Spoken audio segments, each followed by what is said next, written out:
recording.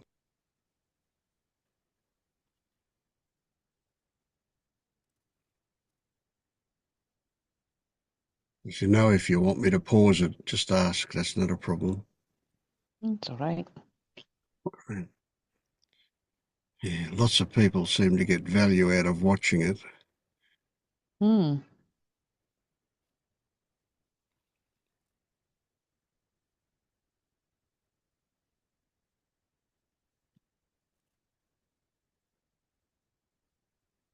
I might just sit quiet tonight. Got my daughter here with me.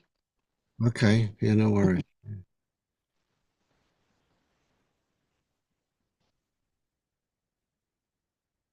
Yeah, 85 people watched the last one. Wow. Yeah.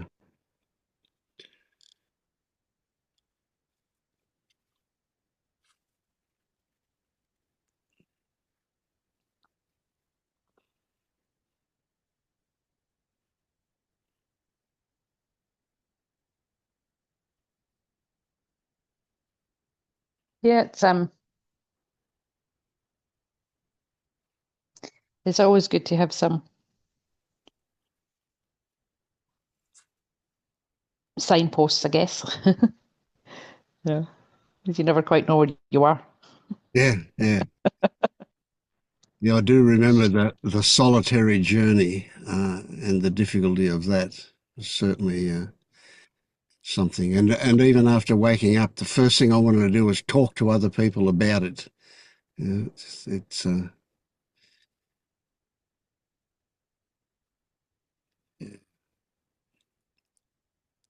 Yeah, after talking to you guys last week, I went on to the LU and registered on there. So I'm waiting on a guide Oh, okay, okay, from there.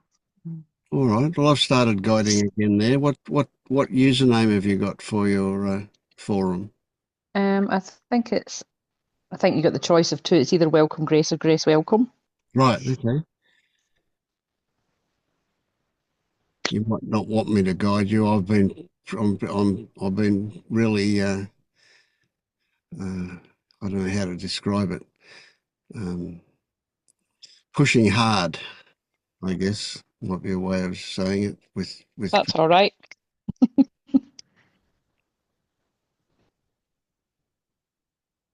I'm a go hard or go home kind of gal. Oh, Yeah. okay, well, if you're up for that, I'll pick you up if Yep. somebody hasn't done it before I get there. Beautiful. Awesome. Thank you. Yeah. And coming to these groups is a great um, addition to that. You know, it puts it's Mhm. they're not the same. You know, like there's a uh, the focus at LU is very much to see through the delusions that are common. You know, they really push hard for that. Whereas here, it's a much more gentle kind of way of doing that. Yeah. Mm. I find it useful to hear everybody else's point of view anyway, and Yeah. to hear them to be questioned on that. It's very useful. Mm. Hmm. Yeah, I never tire to hear other people's experience. It's always interesting.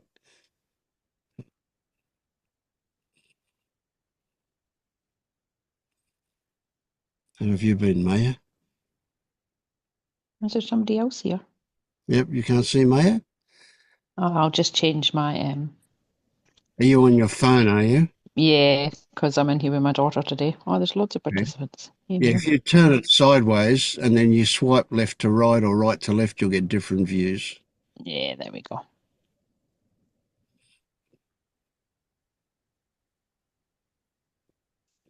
I'm fine. How are you? Good.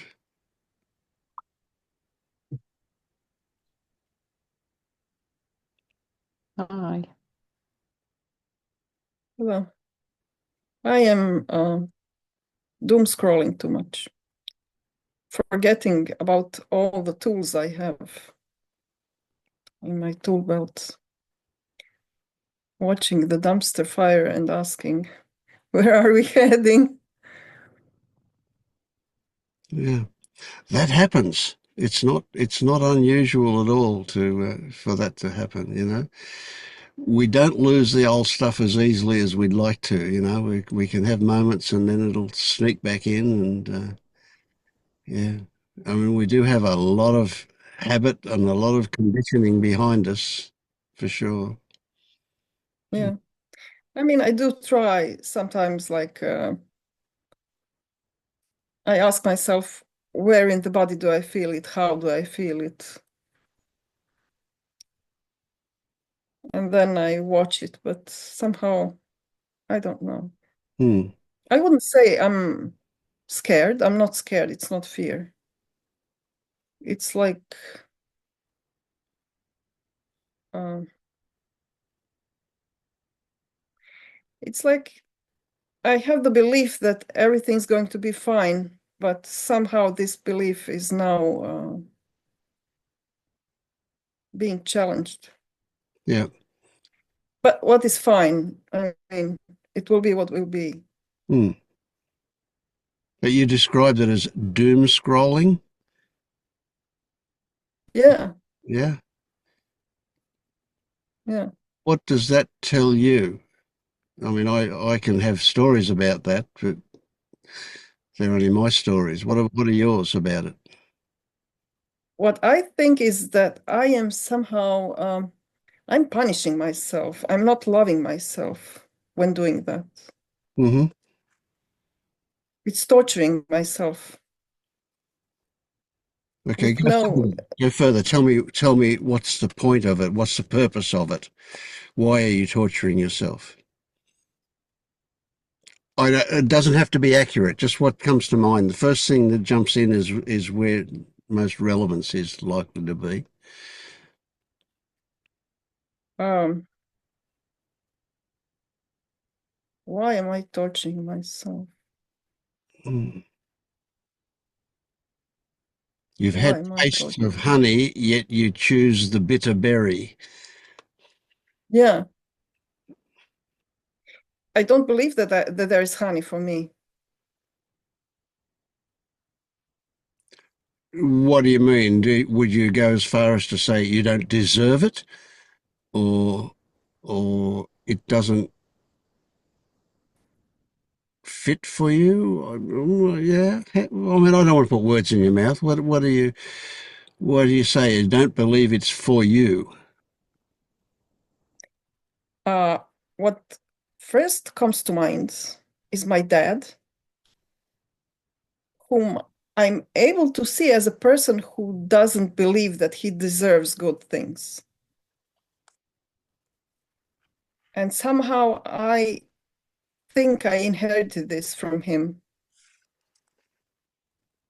Okay. I don't deserve Right. good things, nice things.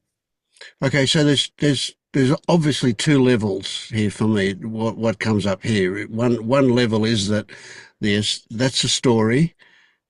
It as a Yeah, story, it's obviously a ridiculous story, isn't it? yeah, of course. Yet somewhere deep down, it's held as a legitimate story. Maybe. What? Obviously, obviously, because I'm doing this to me. Yes. Yeah. Yeah.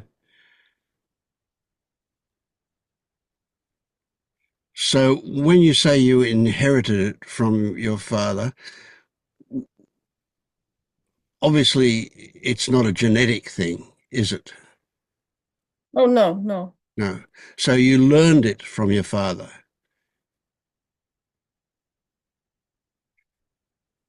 Although I tried hard not to, because I am for a long time I have been conscious of it. I know Yep. how he is. I know it for a long time. Yep. All right. So what about this one? Try this. The immediate response is what I'm interested in. Do you think it might mean that if you choose a different path, that it will mean that you don't love him?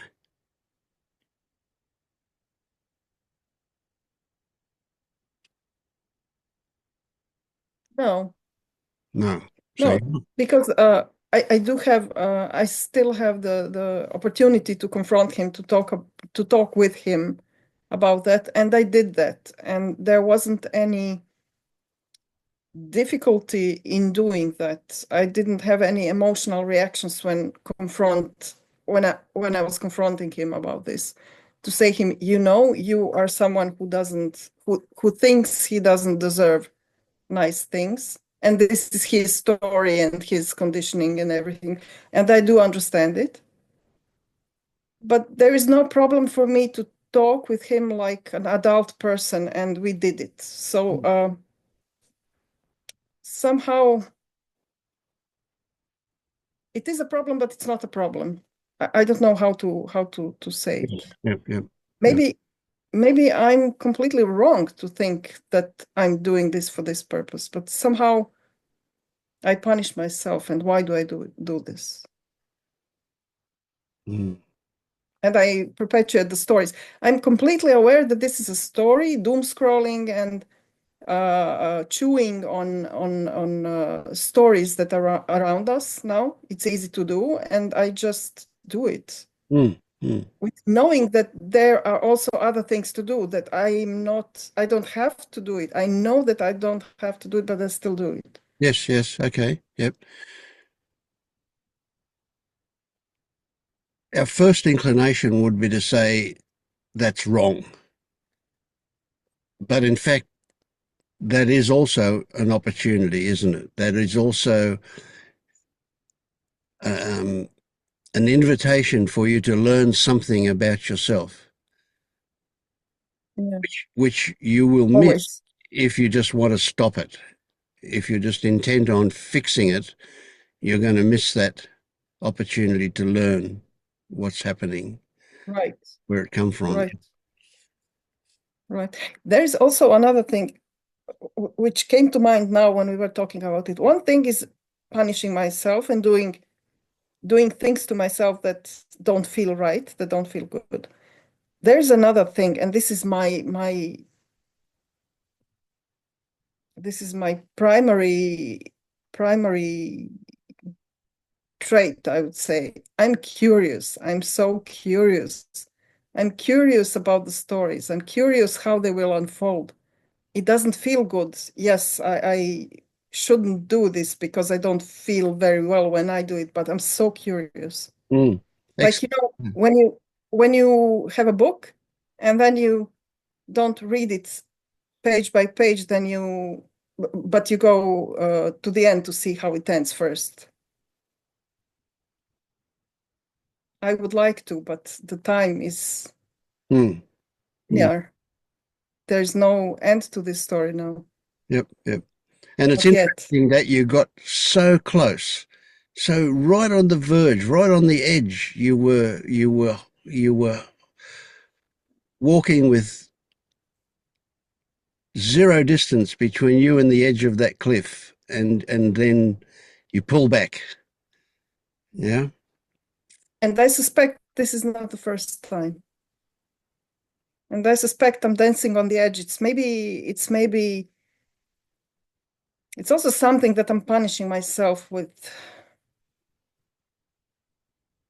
You keep using the word punishing, Yeah, uh, which suggests it's not only that you don't deserve it or that it's not for you, but rather by not allowing it to happen, you're exacting some kind of retribution.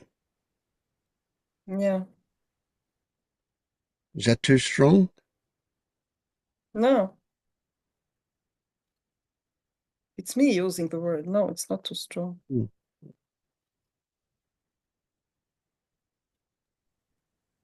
So Who is the self that it, you're punishing? Sorry? Who is the self that you are punishing? Good question.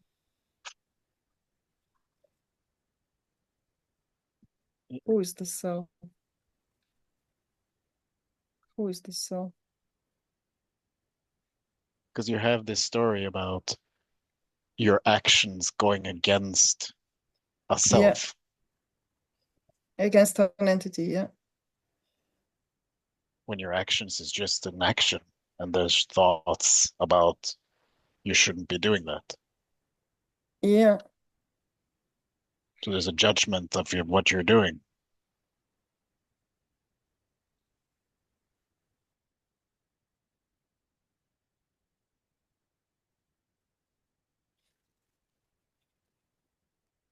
Now, I'm too complicated for myself. Who is the self that I'm punishing? When you ask who is the self, who does anything, I am already somewhere where I am 50% aware that I'm the story, I'm collection of stories. So I'm not able to answer your question, who am I punishing? If I look at what I see when you ask me, who am I punishing? I don't see anything. So I don't know. But I'm judging myself, yes, I don't know, it's too complicated for me. Maybe it's good. So here's another story, which is, of course, just a story.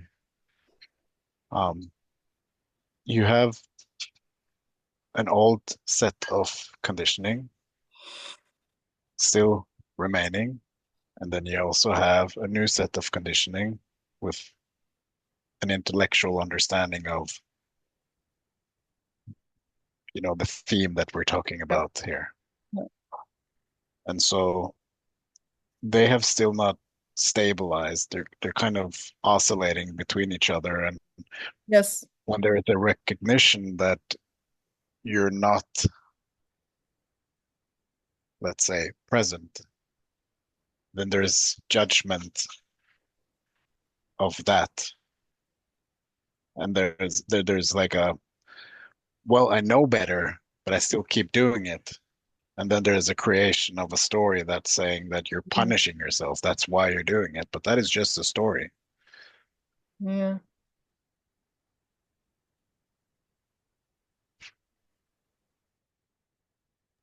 There is nobody doing anything. There is just what's happening. There's a Yeah. analyzing and a judgment of what is happening. Yeah.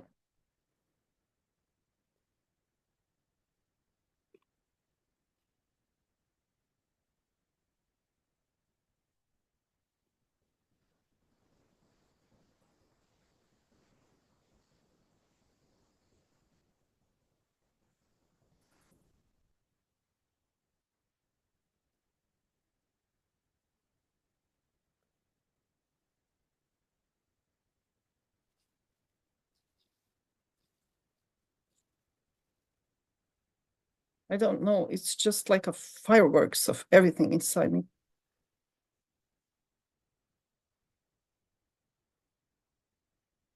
There's nothing wrong with that. No, no.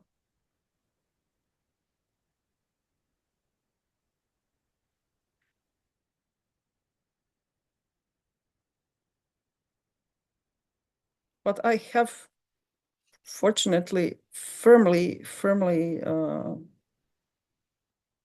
established now is that things are happening and that I'm able to accept and surrender, which is okay for every situation, whatever happens.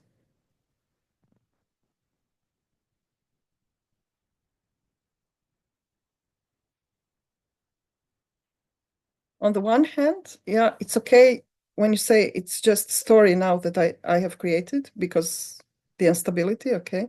But on the other hand, yes, I've used the word punishing so many times that I'm really asking myself what is behind what is there behind it. And so, what tools do you have at your disposal that may help you discover what is behind it? How would you go about it? If somebody else were experiencing this, what advice would you give them about how to discover what it is? I know exactly what I will do. First, to ask, always to look in the body, where is it? And the second, to ask what is behind it. And then the answer comes or doesn't come. Mm-hmm. I'm such a good pupil. I can repeat anything you taught me. So I'm really brilliant. have you utilized those tools? Have you done them? No, not a lot. Not a lot. Sometimes, but not often. I remember times when I was able to do it like Yeah, always. yes, yeah. Yeah. Like if I'm indulging in these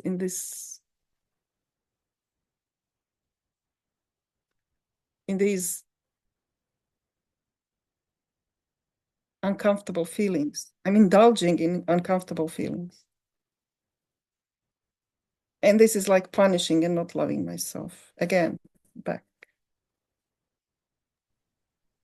What does it mean when you say you're indulging in uncomfortable feelings?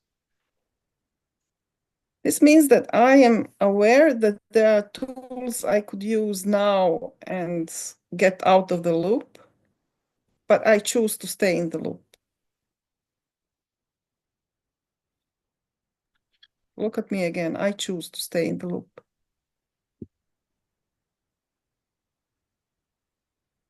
And I know it. I know. But you're not really staying with the uncomfortable feelings if you are distracting yourself by doom scrolling. No, I'm perpetuating them. Yeah, you're Creating one after another. And well, not using the tools, as Vince said. I know I have. You're gaining some benefit from it. You should look to see what that benefit is. Yeah. Vince was alluding to it earlier that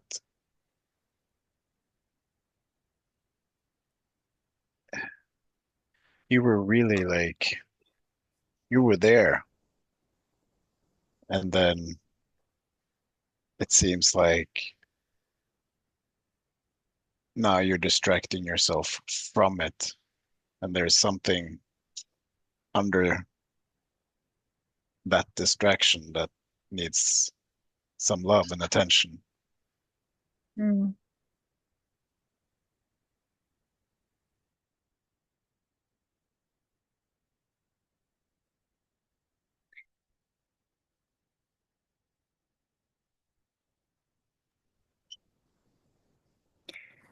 There are so many things I would like to say now.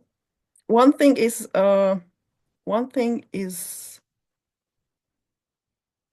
I have no idea what I'm talking about, and I'm just wasting your time, wasting my time, wasting everybody's time.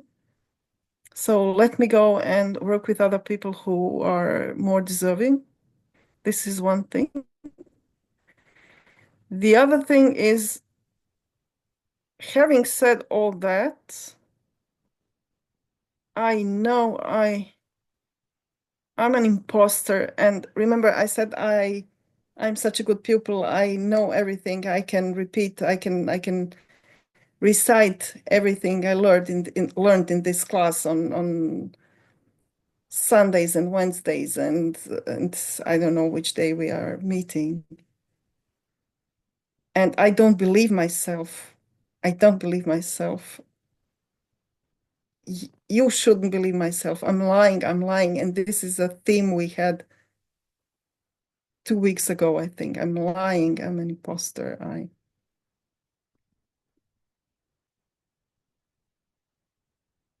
everything I say to you, it's just what I have learned. I've learned words and I'm repeating words, and nothing is real. Nothing is real in me. I still love you. Thank you.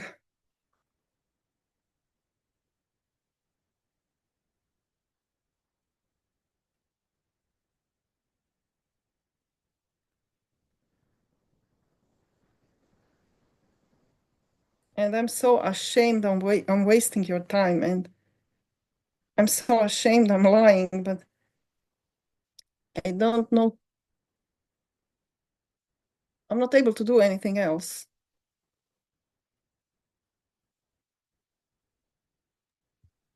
I Okay, still what's the love you. shame? Sorry, I still love you. thanks.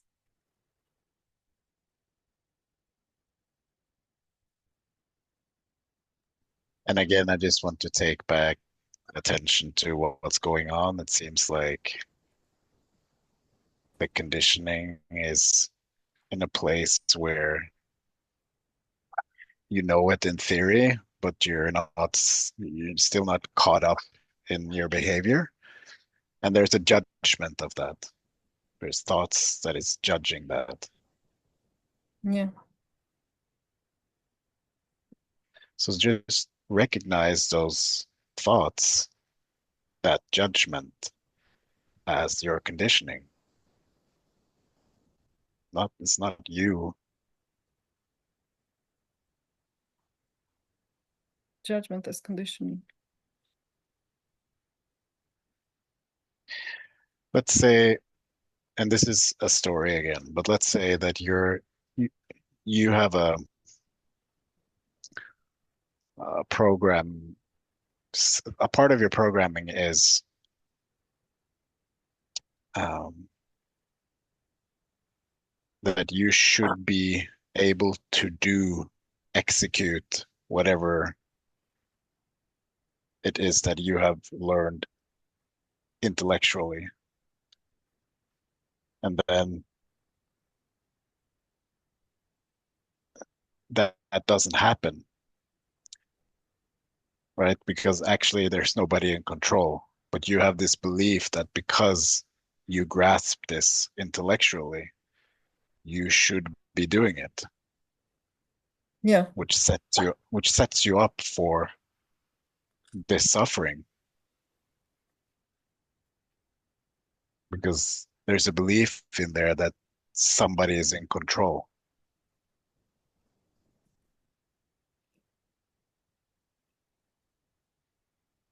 and I was really close to dismantling of this belief, but I'm now completely again sitting in the middle of it.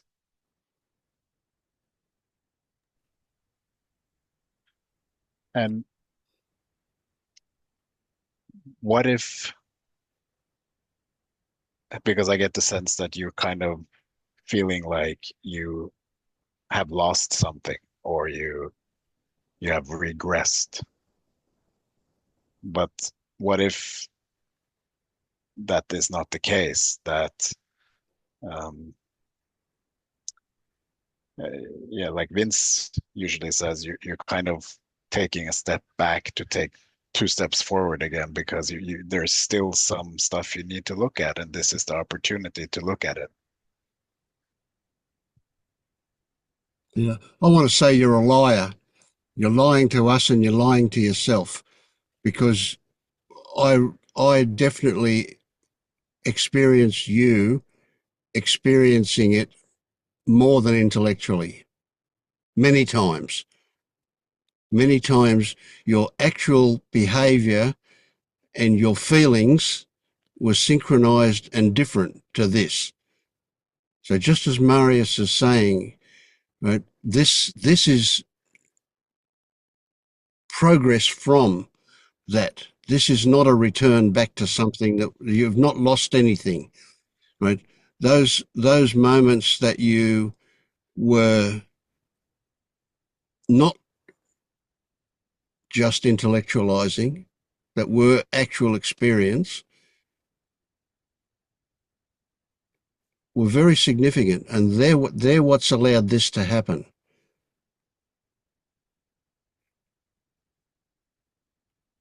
You you could tell me that you were such a good actor. As a good student, you knew intellectually and you were acting as if there was no actual self there. You were acting in that. But that's bullshit. You weren't acting. I saw emotions. I saw behavior. I saw spontaneous facial expressions that gave me every confidence that this was an actual experience for you. And now we're in the head. Right now we're talking from an intellectual perspective, but it wasn't always that case. There were moments.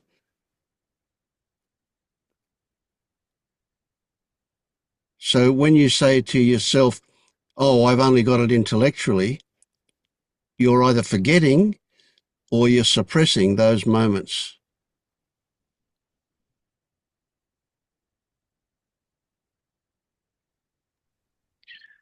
I might And be also, with that, but that's what it feels like to me. Yeah. yeah, I agree with Vince, and I also just want to point out the only problem here, apparent problem, is that there are thoughts that is judging what is going on. Okay. So if if if we the only thing that we change is taking away the judgment, or not even taking away the judgment, taking away the belief in the thoughts that judge, then Okay. there's no problem here. You know what? I would say last week, at some point, I caught myself judging others. And then I thought it would be a nice exercise to try to catch myself every time I'm judging others. Maybe this was the first step, because it's easier to look how am I judging others than how am I judging myself. So, okay, I'll try to stay in the part of the game where I'm catching judgments towards others. It gives me hope.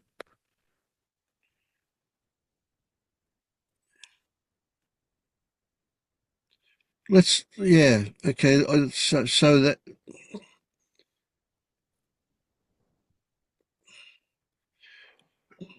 my reaction to that is don't do that. Don't try and do anything. What appears is what appears, and this is your chance to recognize when you have opinions about it. But that doesn't mean whatever the opinion is not wrong. And the fact that an opinion turns up, or a judgment, that's not wrong either. That's just what's there. It's the acceptance of this stuff that allows us to move through it, move beyond it. Don't judge the judgment. I found a small belief now. And then I forgot what I wanted to say. This is so cute. It'll come back to you.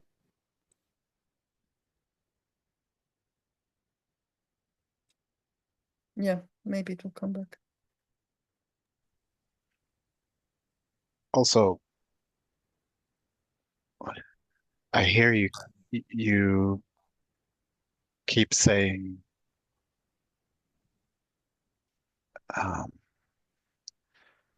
I am judging myself.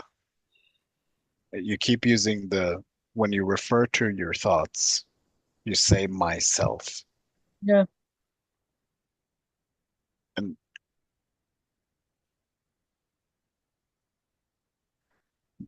nobody is owning, there's nobody to own the thoughts. Nobody is producing the thoughts. Yeah, They right. don't belong to anyone. They're Yeah. happening, and you're just observing the thoughts.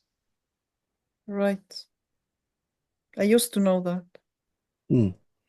So to put it really succinctly, what the happening is thoughts are judging thoughts. And I'm caught in the game. I'm caught in the middle. Who's caught? Don't answer that. You know what I mean. Yeah.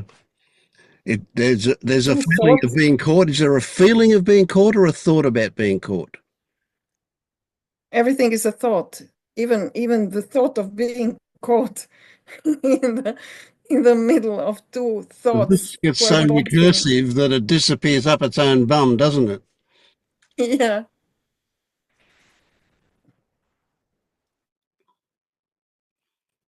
So Forgot it came back. Yeah,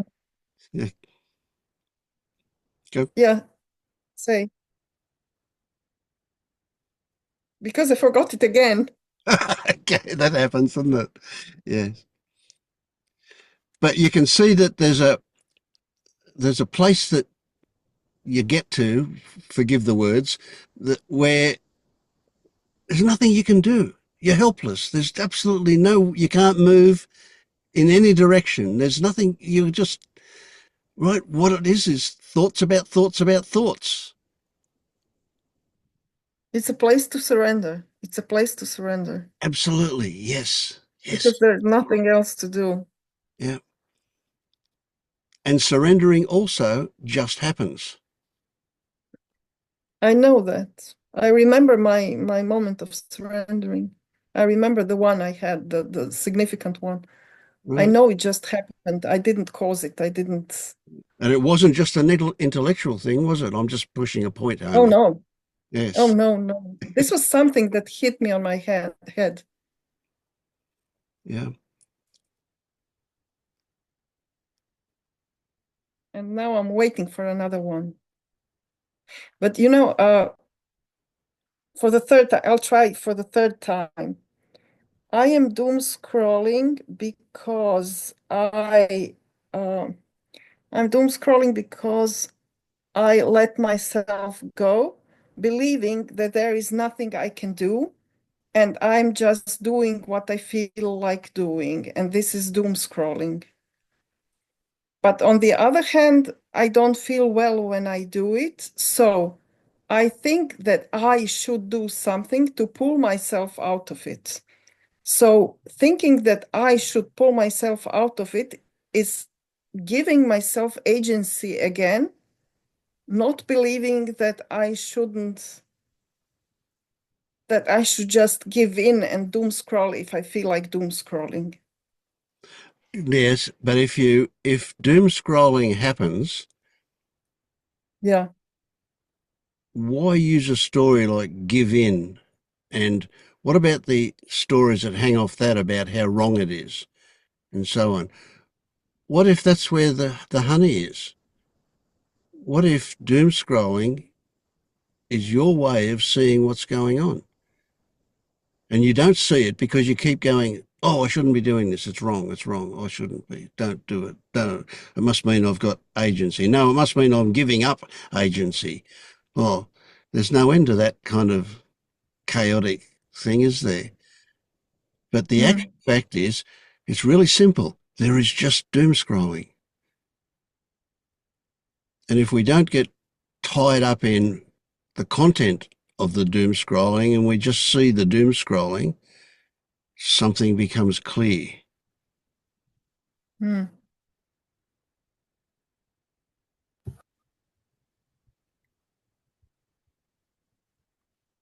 I mean, so it's a distraction, right? Yeah. So if it's a distraction, aren't we supposed to go to the sensation and allow the thought to dissipate? I mean, that's what I've been doing. We are supposed to do this, yes. And what It happens doesn't affect me. if we don't do it? What happens? Does that mean we have to seek out control and agency again in order to stop it or to make it or to do what we're supposed to do? And then we start feeling like I do. Yes.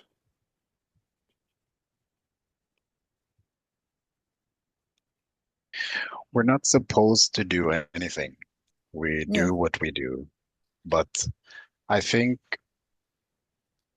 what could be, now that you know, you notice that you are doom scrolling. So already there is a lot of awareness. And then now notice what happened right before you started doom scrolling. What triggered the doom scrolling?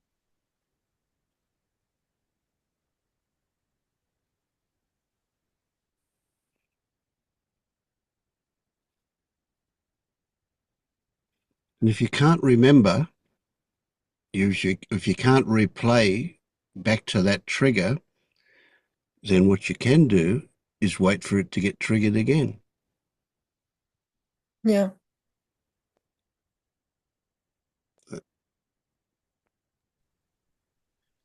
Whatever I say, I'll be lying.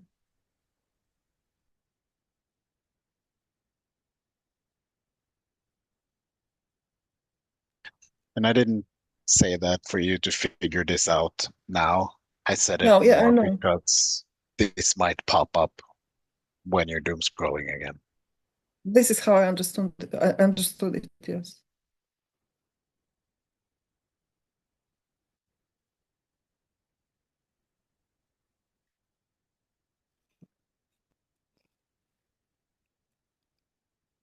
If I say I am, when I do it when I get up in the morning. There are more things I could do when I get up in the morning. I get up early and then I sit and drink my tea and enjoy the day usually. Uh, I could I could sit quietly with myself and observing the sensations and going forward, being more awakened than I am. But I choose doom scrolling because it's safer to stay where I am than to go forward. Story. Story, yeah, story. And safer for who? You always ask these questions. Well, the I that chooses to do it. She said, I choose to doom scroll. Yeah, I choose the doom scrolling. I'm 10 steps back now. Here's another story.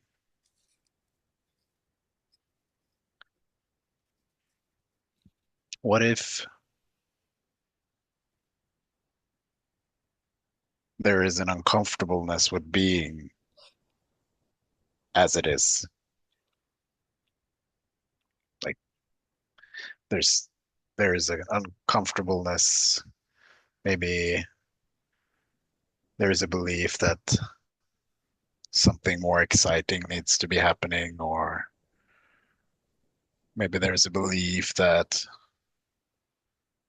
there shouldn't be as many thoughts as there is now, so I don't want to be with my thoughts, or there's a belief that I'm feeling uncomfortable, like any kind of belief that it shouldn't be as it is. And then because you don't want to accept that, there's a distraction.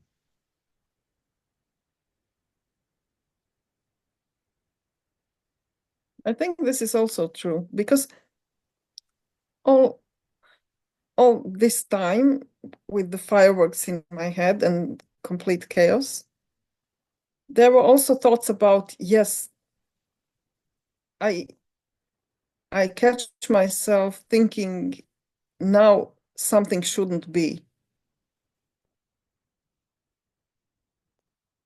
There are glimpses of it, yeah, sometimes. When I become aware that I would like things to be different than they are.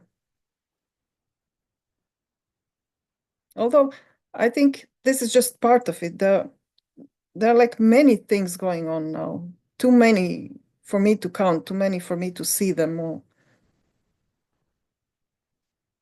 Overwhelmed. So if we look at it from the other side of what I just said, if things were favorable in accordance with your preferences, Yeah. then there wouldn't be a movement towards distraction because you would enjoy what you're doing. You wouldn't try to be doing something else than what was happening.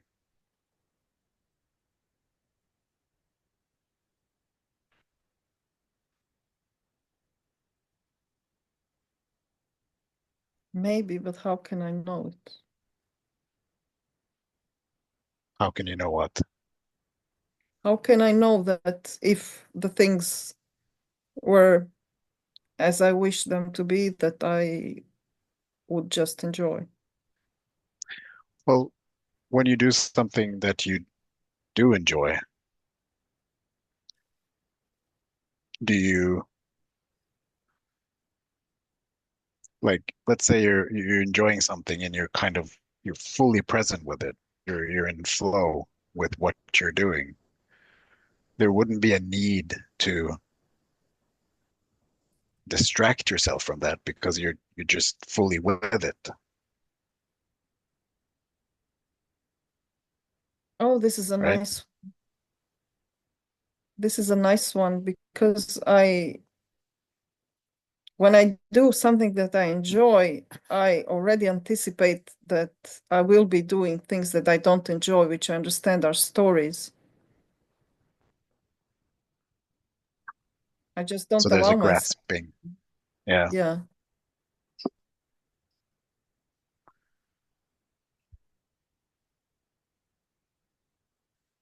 So I don't remember when was the last time that I was so immersed in something enjoyable, so to forget everything else and just enjoy the moment.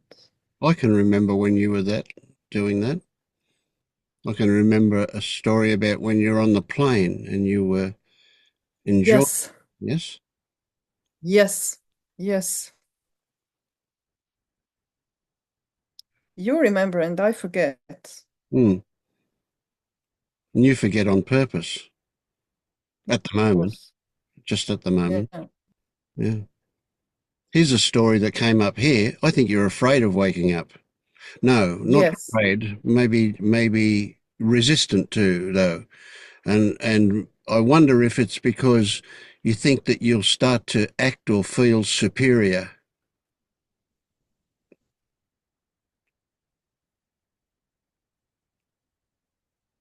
Everything is possible. Mm. But you said yes Everything is very possible. quickly when I said you're afraid to wake up. You said that very quickly. You said yes. What came to mind for you as to why you might be resisting that?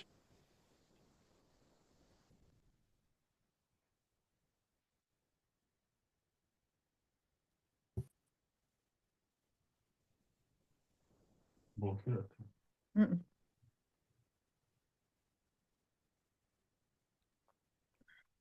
I don't know.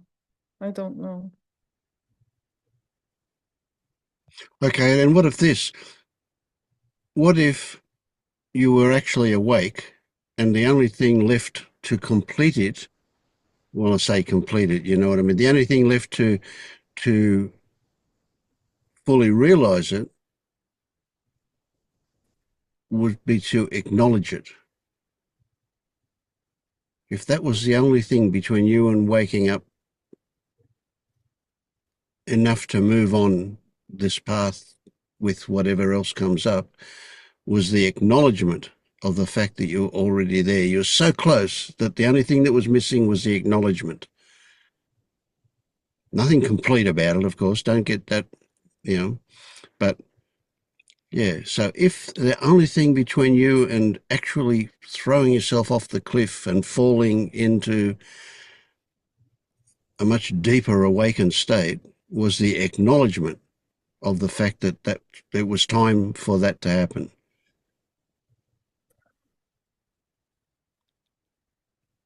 such a tenuous thing between you and it, just that acknowledgement. I don't know what if, because it's not what if, it is what is. Mm-hmm. But I have a belief that it's not possible. It's completely outlandish to think, because I'm such a mess.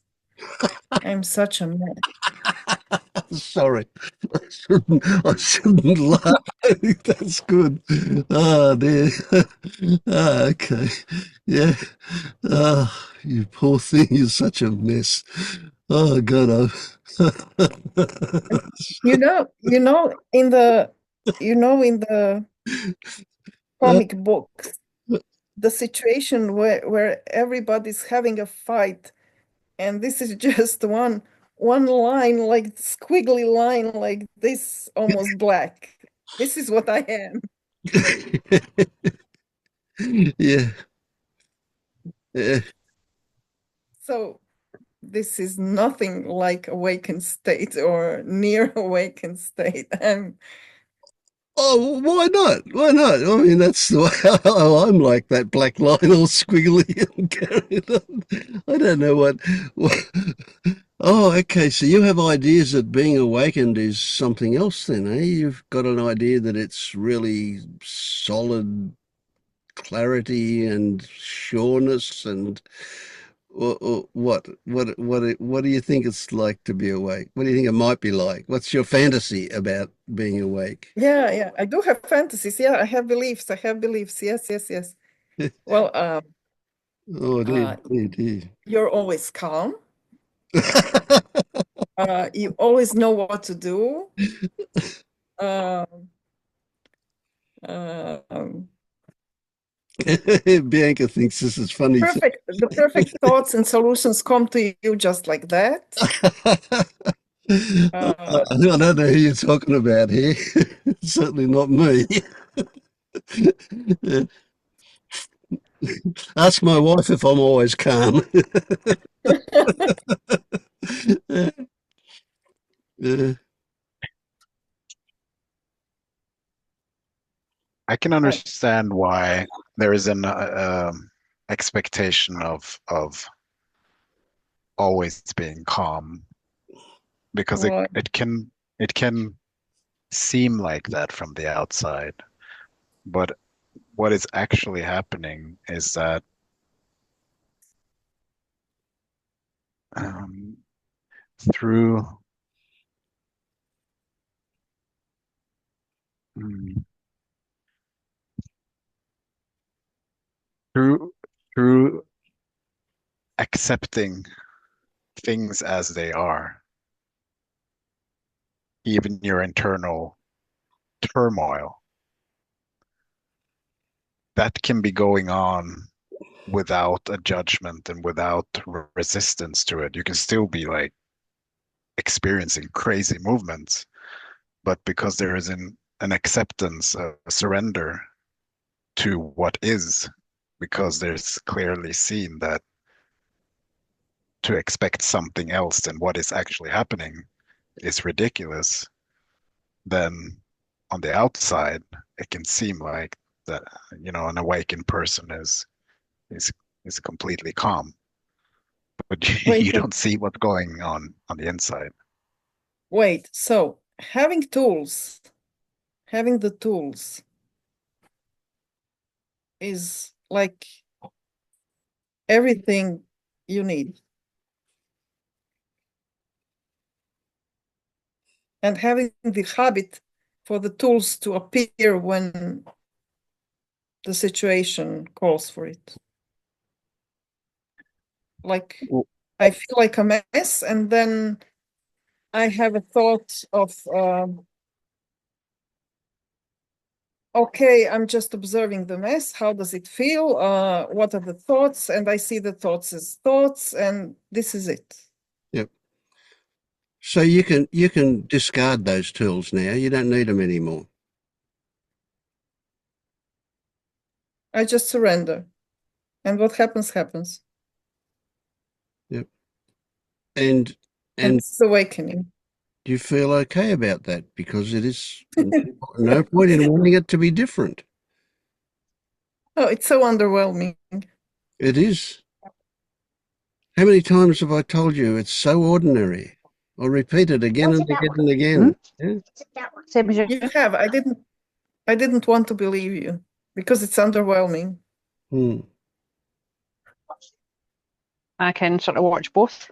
That's okay. I can listen to this, but watch that.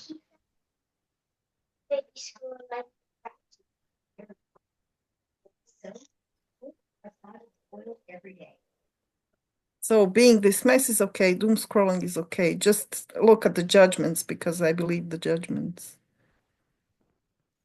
Hmm.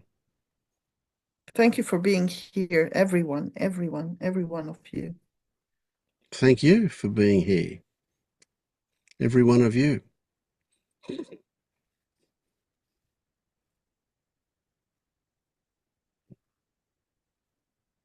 So no, I don't want to. I don't want to finish just right at this moment. This is a critical point and very very valuable. We talked 5 minutes ago about when you see the judgments and you judge the judgments and you judge the fact that you judge the judgments and so on. Very quickly you get to where you can't move. There's nothing to do. There's just acceptance of what is. Right? So that's one way to get to that acceptance state. There's another way to get to that acceptance state, which is to recognize, and this is very much, this is me waking up, to recognize that by the time you become aware of what is, it's already finished.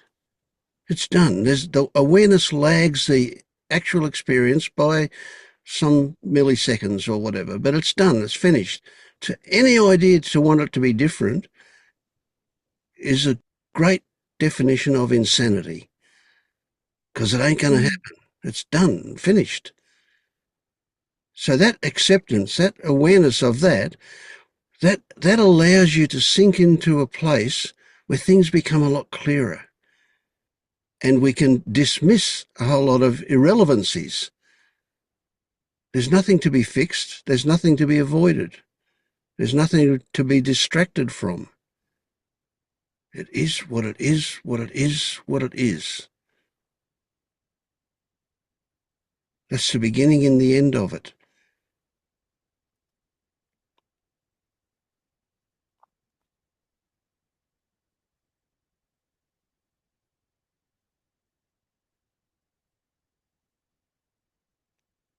Well, obviously, whatever I say, I'm lying. But I think I had it all the way with me. I knew it because I saw myself. I understand that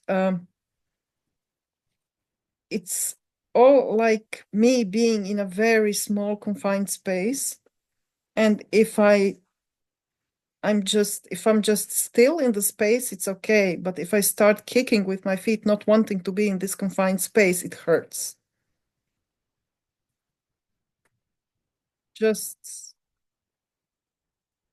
being still, and that's it. So that hurt comes from the stories that it's not okay. Yes. Me wanting to be something else, me wanting the space to be bigger, Absolutely. me wanting not to be in the space, me wanting anything that is not. Absolutely. You got it. Now you got it intellectually. Yeah. But there's a feeling associated with that, which is visceral. Can you see that now, right this moment? Can you see the inevitability of this is just this? What's the feeling that's associated with that? It's like relaxation. Yes. Nowhere to go, nothing to do.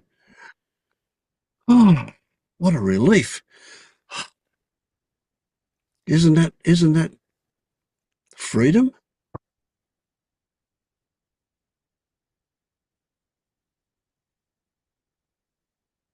A bit.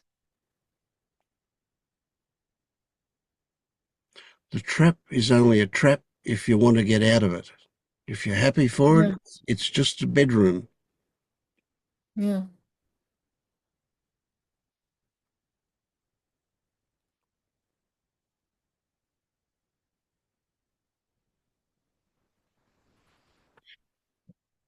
You won't lose that which you enjoy so much, that curiosity. That will stay very much alive because there is much to discover. Mm. After waking up, there's even more to discover. Before waking up, there's only one thing to discover. That is, there's nowhere to go, nothing to do. And Mm. after that, after waking up, there's lots to discover. Because from that perspective of being awake, things will arise. Things will, happenings will reveal themselves. And your curiosity will be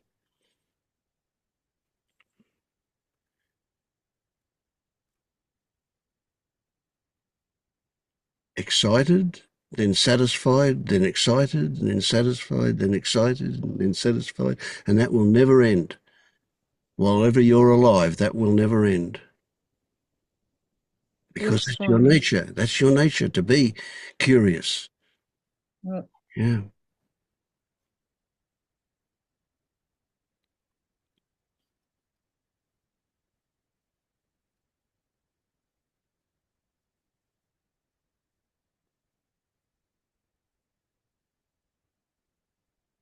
And confusion and chaos will come and go. And that's okay too.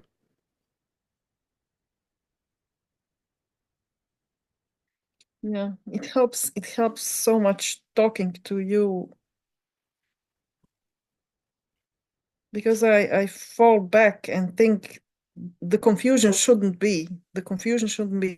Doom scrolling shouldn't be. And Yes. I believe that it shouldn't be, and then it hurts. Yeah. They're very seductive, those beliefs, aren't they? Yeah. It only helps coming here and someone telling me, Hmm. someone telling me what is, and there won't be what I think that it shouldn't be. Hmm. And that will get forgotten and remembered, forgotten and remembered. Yeah. It's just part of the whole thing. Yeah.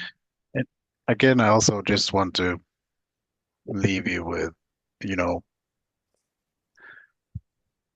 instead of looking at your behavior and your thoughts as you, because Mm. I get the sense that you do that Yeah. when you forget, at least. Yes. Yes. Notice, notice them, notice that your behavior and your thoughts is conditioning. And like I said, right now, the conditioning is at a point where you're like in the transitional stage, if I can call it that, where you know you have an understanding, but your behavior isn't caught up. And you know you've had a whole life with this particular set of conditioning habits that is, you know, deeply ingrained. So you can see that as conditioning. And then you can also see that the new conditioning is coming in and kind of um, putting awareness on that old set of conditioning. So just see it as conflicting conditionings meeting each other, and that will eventually kind of work itself out. There's nobody doing anything. Life will take care of that for you. Okay. Mm. that might help with the, the judgment of it. There's a Yeah. process. There's no one doing it. There's a process going on. Yeah. And I'm impatient. And impatient. And okay, I'm Oh, you saw angry with what you myself, said the and moment you said it, didn't you? it's a judgment. Sorry. You saw what you said the moment you said it. When you said, I'm Yeah. impatient. You, Yeah, I'm impatient, which is a judgment of myself. And I mean, it, it and then I excites. get angry with myself because I see I do have all the tools, but this is also judgment of myself and wishing that something else is than what it is. I can see it. I can see it. Yeah. It's not a judgment of yourself. It's a judgment of the thoughts. And you Yeah, are not the thoughts. So you keep exactly. thinking that you are your thoughts. Yeah. Yeah. And believe me, throw away the tools. They know they will apply when they apply, but they won't be. They're not something you have to wield. Throw them away. Here's a picture that might work. Imagine that you're falling backwards off the cliff, and you're falling down, Yeah, and you go in the beginning when you get this allowing the fall to happen. You go, it's okay. I'm not going to hit the ground. There is no ground to hit. I'm just going to fall forever while I'm falling. And then you're falling and you're feeling quite okay about it as you're going backwards, down, down, down. And then all of a sudden a thought comes, oh, you're going to hurt yourself when you hit the ground, or something will happen and there's going to be a problem. And then you go, oh, hang on, I remember that's just a thought. And then you go back to falling happily again. no. Right? And this is going to Okay. happen many times. There'll be Okay. falling, free falling, and then there'll be thoughts about what might happen. And then you'll go, oh, of course, they're only thoughts. Okay. And then you're back to free Okay. falling again. Yeah. Okay. But look at me now. The Scorpio that is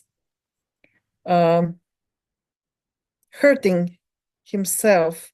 Now I have to believe you, and this is a belief. I'm using the tools against myself, If I believe you now, it's a belief.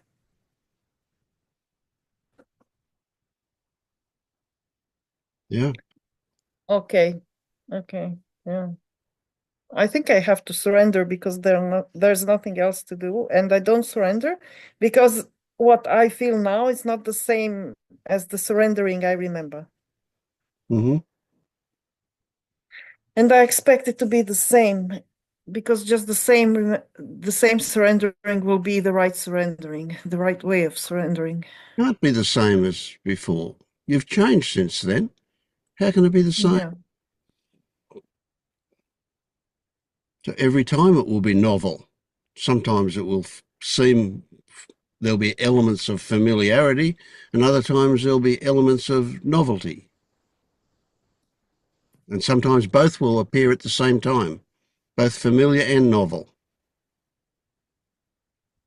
It can't be And there's predicted. Sorry. and there's nobody surrendering. Either you find yourself surrendered or you don't. Yeah. Yeah. I know. I know. I know. I know. You're I buggered. know. You can't do a single thing. There's not a thing. You can't think anything. You can't do anything. You're absolutely helpless. Doesn't matter what turns up.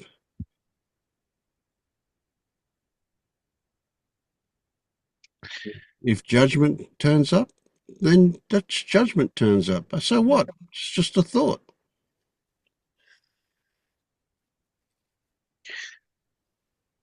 And recognize that,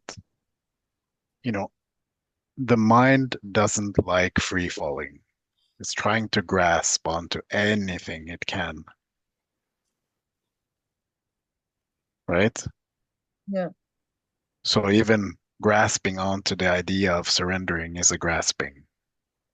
You can't do Yes. anything. There's nothing to do. Only notice. That's the only Okay. thing. Okay.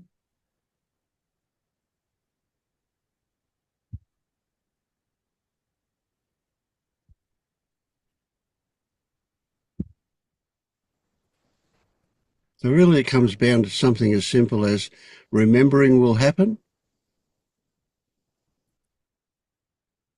or not. Yeah, I know. And not is not the same as forgetting.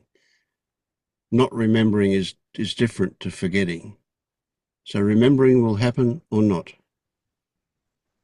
And that's the only thing. If you recognize that, that will happen. If you don't recognize that, that's like not remembering. You won't know that you're not remembering because you won't be remembering.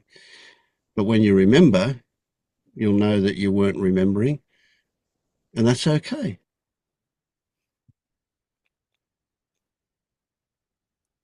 You're in a really difficult spot, which is really, really beautiful, and that is surrender or not, you can't do a thing. Nothing. Yeah. Not a thing. Yeah. Yeah.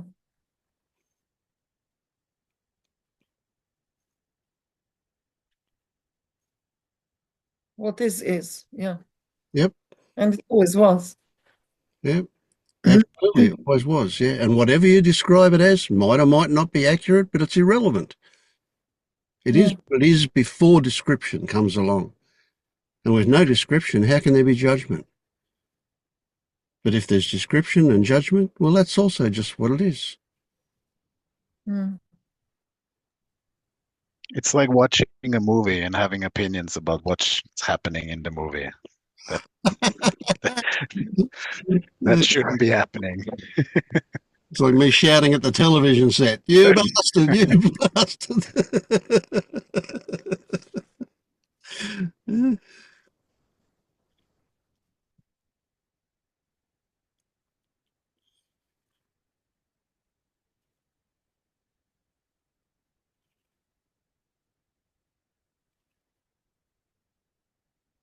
I feel much calmer now.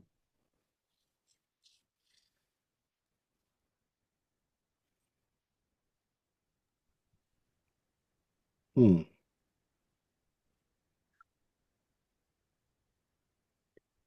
I was Isn't it so nice desperate. to not having to do anything? Yeah. Is it just as nice not to be able to do anything?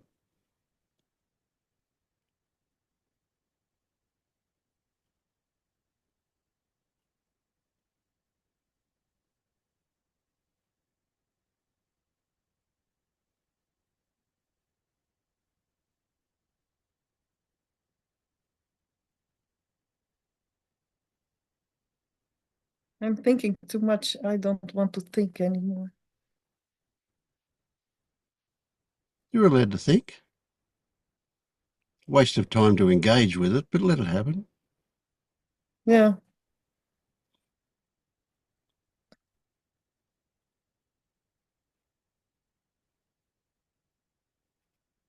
In being I unable, don't- go on.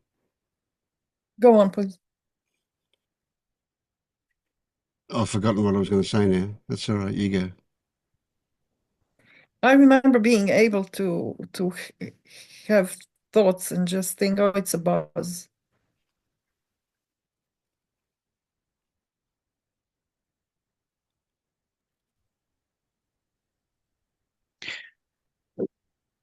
I find that when I'm in a phase where attention is more fixated on thought activity than usual,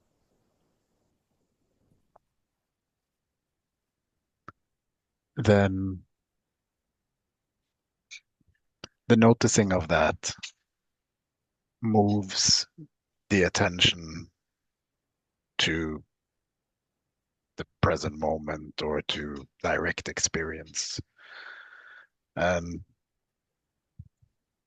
then that movement suddenly, it happens automatically. So if I've been in a phase where a lot of thought activity has been going on and the fixation of that, there's an automatic thing that happens, like everything, where Mm. it's noticed. Oh shit, I'm really fixated on the thoughts here. And then what happens is that, automatically the shift goes back to this. It's not that I'm doing it, but there was a noticing and like a shift going back as a reaction to being too much in my head. I remember having this experience. I know this. It did happen to me more than once. And it will happen again when it happens. Hmm.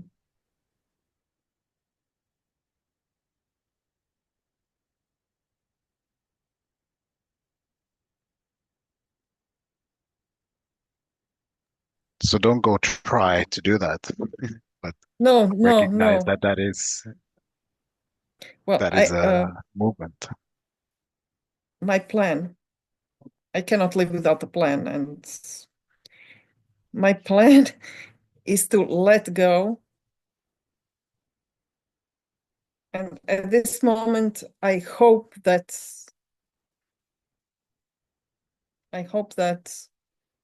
recognition of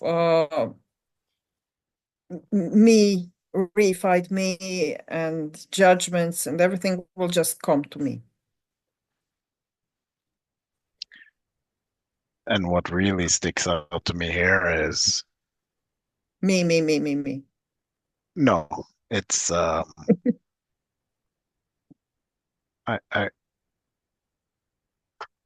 it's the fact that you cannot live without a plan. Yeah. So there's an interesting one that comes out of that, because I was thinking a moment ago, well, of course you'll use thought when it comes to planning your work regime, when it comes to what you're going to talk to your students about, etc. Right? So you will use plans, and they are useful tools, although they are also an opportunity for you to watch that manifest without the driving force of thoughts. So there can be a new relationship to that. So then, because the old way of planning rests on the delusion that I am doing it and I have control to be able to do it. Mm-hmm. So those things will happen, but with a different driving force, and it won't be that control or the fact that you are doing it or anything like that. It will just happen, and then so what you're starting to do now is you're moving into the phase where thoughts are useful. Some thoughts are useful, and some thoughts are just like the ads on TV. They're totally, just turn them off. You don't need them, push them into the background. You can't turn them off. Or you suppose you could mute the TV with your remote, but still the picture will be there unless you turn the TV right off. Well, in this case, thoughts are, they're not going to cooperate with being turned off, but certainly they can be not engaged with. And so that for there are useful thoughts in there. Be amused at the unnecessary plans that turn up. Your nature has been to use plans. Well, that's part of your efficiency. Part of your personality has been to structure things in a way with an outcome in mind and so on. That's you. You're very definite about things like that. That's your nature. That's my interpretation, of course. So if that happens, it happens. But be amused by the fact that it's happening. And the consequence is that amusement allows you to kind of watch the whole thing as it happens. So instead of being lost in the middle of it, being the driving force of organising this, you're kind of watching it occur with a curiosity and kind of a detachment that can happen. There's a million of these kind of things that will occur to you from time to time as they go on. And so maybe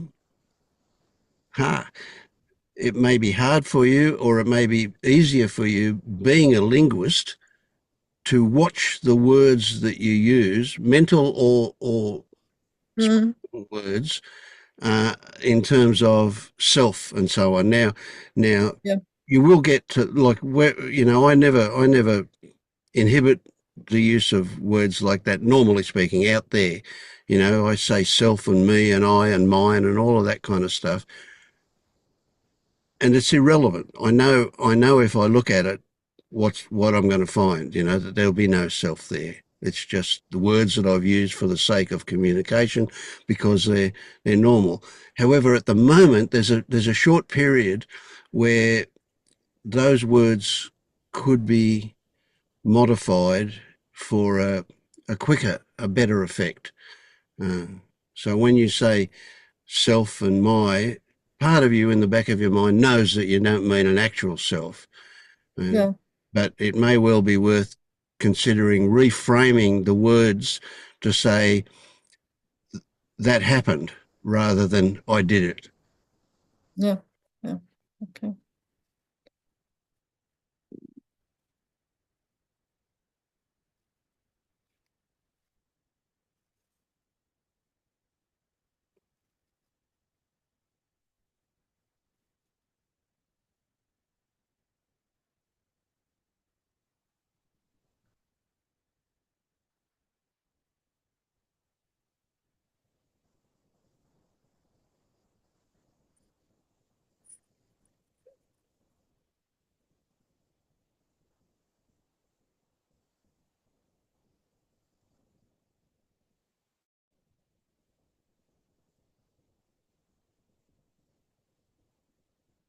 Have you been travelling, Scott?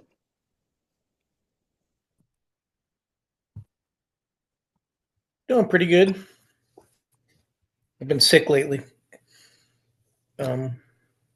It's COVID, flu, RSV, real heavy. Like it's wintertime up here.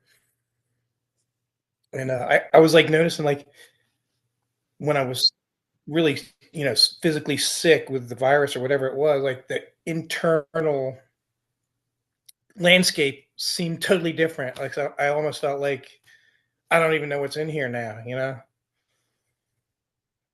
I distracted the whole time. I even drank.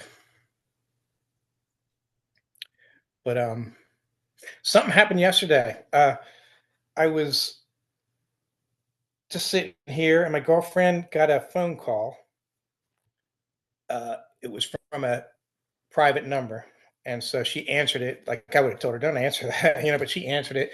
When she did, she said, "Oh, this should be fun. Let me answer this." And I was a little hesitant because in the past she's been caught up in some of these scams that people do. Like, one of them was, hey, there's a package delivered, addressed to you that we got in customs, and that kind of thing. Anyway, this one was, you missed a court date, and there's a warrant out for your arrest, right? So I'm listening, and first of all, I'm absolutely suspicious of anything that wiggles. You know what I mean? I'm already suspicious. And so anyway, she has, because of her trauma, she grew up in a situation where she was like one of many kids, and always like, she was in foster care in the Amish community. So she was always like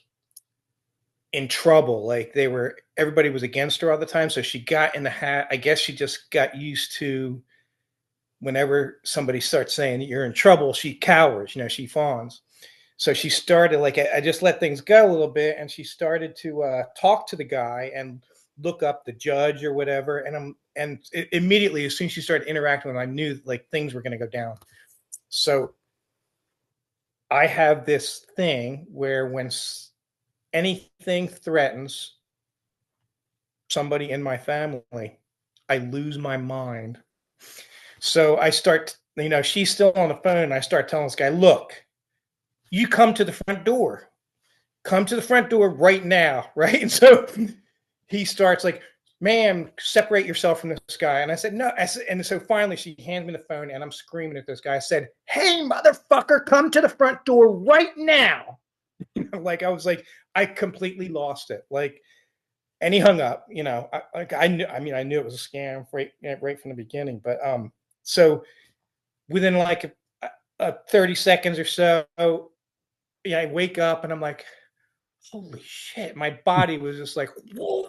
like somebody had a battery attached to, one side and then the other and was just pumping juice through me. I'm like, oh, I'm awake. All right. Yep. I was just laughing at myself. I was like, oh my God. Like, Whoa, yeah.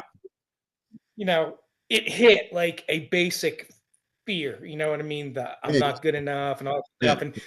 And you're full of testosterone. Whoa. Oh my God. I was like, if that guy, if I said, come to the front door with a warrant. And I was just like, really kind of, even though I knew like nobody's coming to the front door, I'm looking out there, come on, like, Yeah. should I go get my gun or what? Like, it was just like, I was pretty amazed at how aroused I was, but it's not like it's the first time something similar to that happened. Like, even when I was a kid, some guy tried to fight How far into it were you when you realised that you'd been triggered off into this amazing state? How long? What was it? Oh, okay. So how long did it take? At some Probably point just a you couple of months. realised what had happened. You got triggered. Now, when did that happen? Were you still feeling aroused when it happened, or was it? Had you started to calm down before it happened? It was probably like it peaked as the guy right when the guy hung up, and then I realized, oh, there's nothing else to do, and within a few seconds after that, the arousal level came down just enough for me to go, holy shit, look where you are right now, So, I mean, I know where it comes from, so I wasn't really sure what to do other than like look and go, okay, yeah, you were totally. You gotta laugh, haven't you? Oh, I was laughing. Yeah, I was like, yeah. Yeah. I don't know. So immediately though, the thought, the doubt thought come up. Oh, look at you, like look at how you allowed. There was really, in your cognitive mind, there was really no threat there as long as you were listening to the conversation.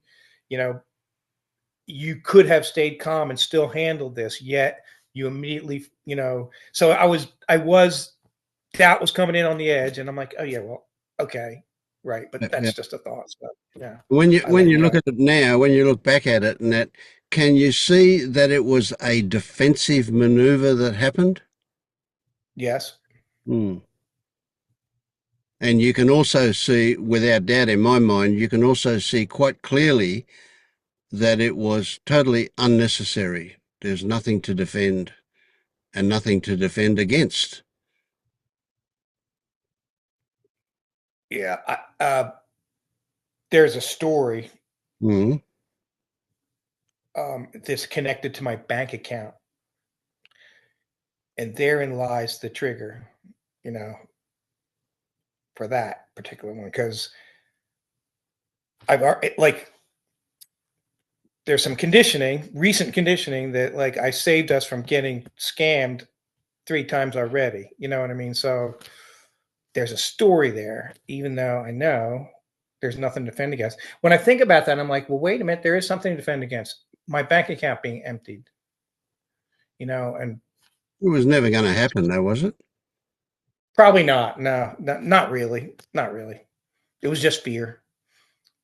Just massive amounts of fear.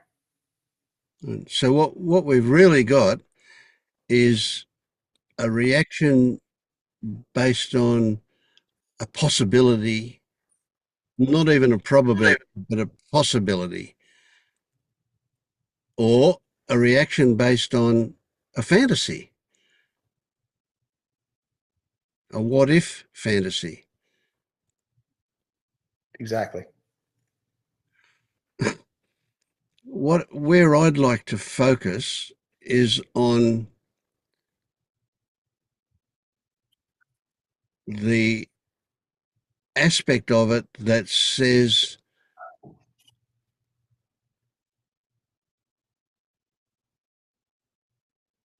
it's an incursion into my space. Exactly. And other things have happened too. Like I had this thing about the parking spot out here in front, and I kind of like worked through that, but I would get triggered off that too, like because it's an incursion into the safe zone, where I completely locked down everything with rules for living.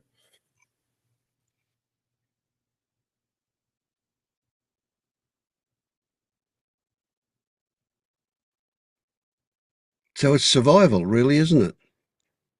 Yeah. It always seems to aim straight back to the I'm not good enough, I'm not worthy. It's always seems to be like that's where the tree grows from.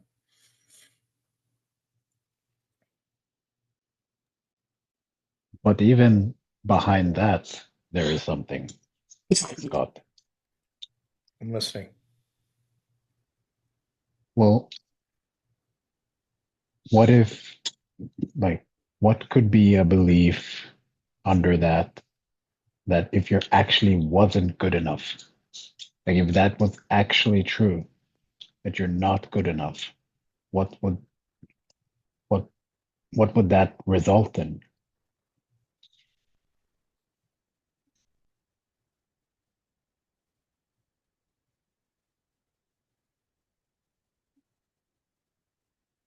I'm drawing a blank, really.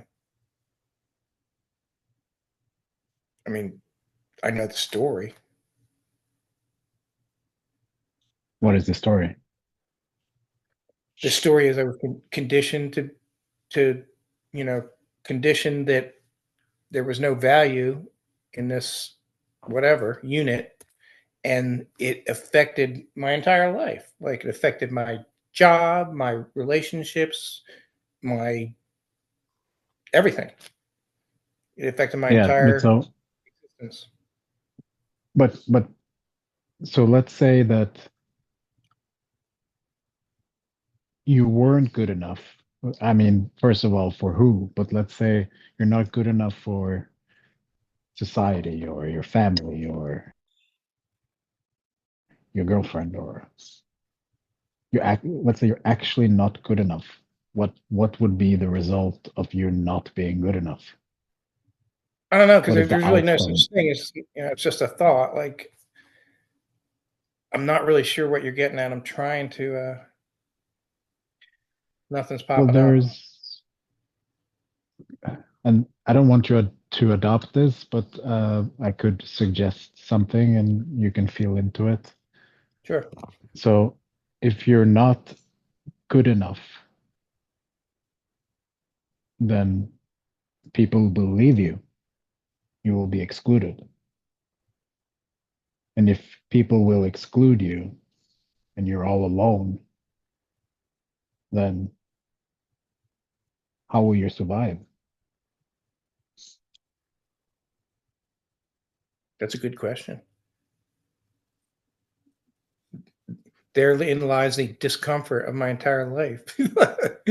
Even though I know it's just a thought, like I can just like, oh yeah, well, it's just a thought. And I'm, on the surface, or at least at some point, like I'm like, oh yeah, I'm fine. But is But that they're still actually pushing. true, what I just said now? But let's investigate that. If you are totally alone, does that mean the annihilation of Scott or your experience? No. Or is there just an assumption that being all alone would mean death? Yeah, yeah. It's a. I guess there. Yeah, there's another belief. I figured that might be on top of the not enough, but I see what you're saying. Yeah, it's not sinking in now.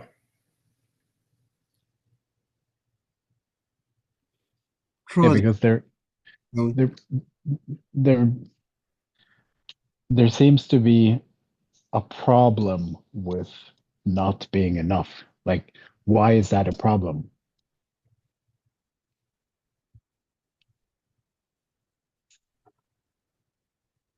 It- uh, it's believing that I'm not enough is the problem. There is no such thing as not being enough. I know that. Like, I know that. I have another thought that says Well, I know that. but why would that be a problem? Not let's. I get where you're coming from, but I was looking at it from a slightly different place. So why would not being enough be a problem?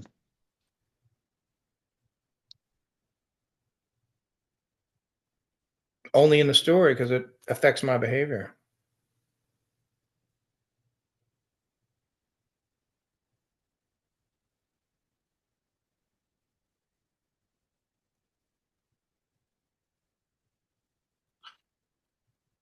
It's still affecting my behavior. I'm wondering if not good enough is not good enough to protect you and yours.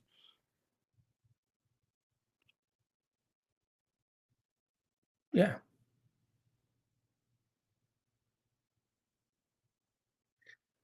I think there's some conditioning there with safety. Like um and I think it kind of melds together. I'm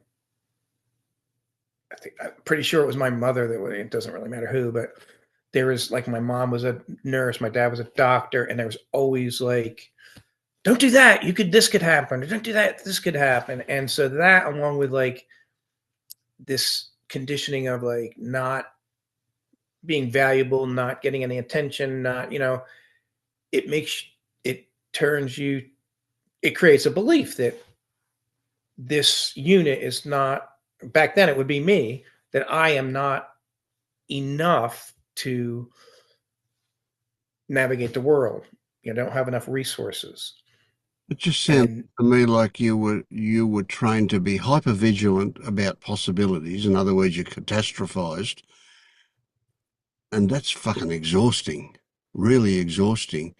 And maybe not enough is not enough alertness about that. that too, sure. It's not good enough, not good enough to be, alert enough to keep the people from calling and scamming and getting into my bank account or whatever, Might happen, or yeah. parking in my parking spot or Mm, whatever it is. It doesn't really matter. Getting in my way, like right. being rude, walking in front of me. It creates a reaction. Yeah. So, It's so metaphorically, you're on guard duty all the time, marching around the exactly. perimeter with your rifle over your shoulder, watching for any incursion all the time. God, that must be tiring. Yeah, it's brutal. But unworthiness could fit into either guilt or shame, right? Shifting through their guilt or shame. So I used to think there was no shame, and then I didn't have much shame in there, but now I realize I have a tons of shame. But it's kind of like nebulous. I don't see it very clearly. Maybe you're not doing a very good job of guard duty.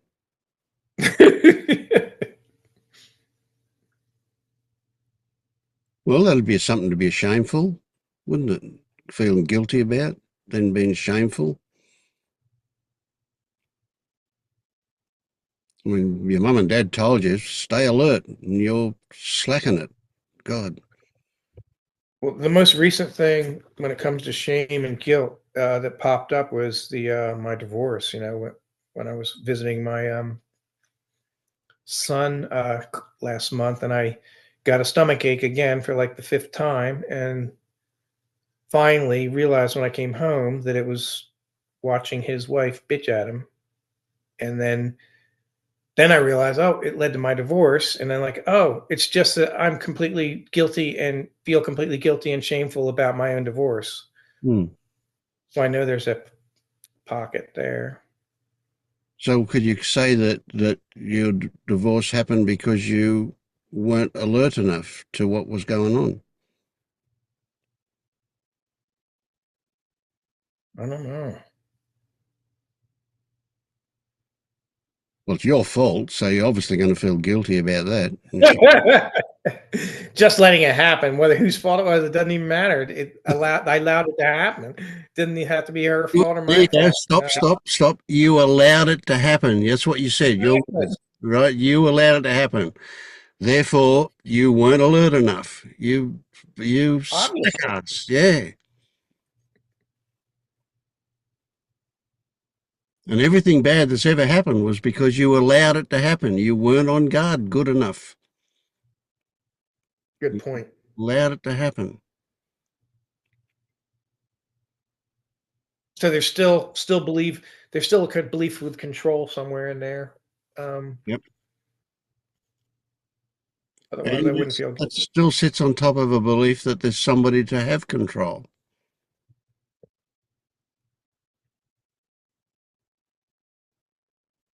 And that's not wrong.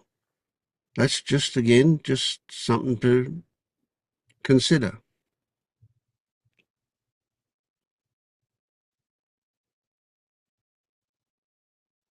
Can't find them though. No. But can you feel it?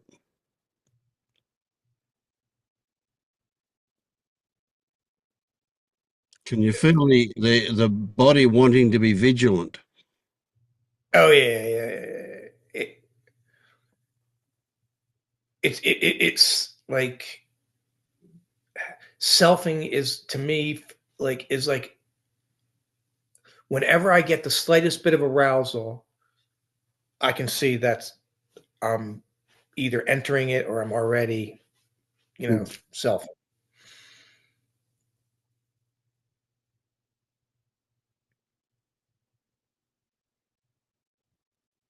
And when you go, oh, here you go again, that's implicit that it's wrong and needs to be stopped and fixed and changed. Still happens, yeah. Mm.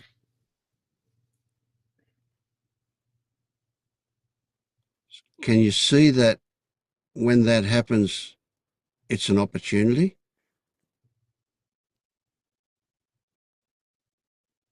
Yes. Then there's nothing more to do.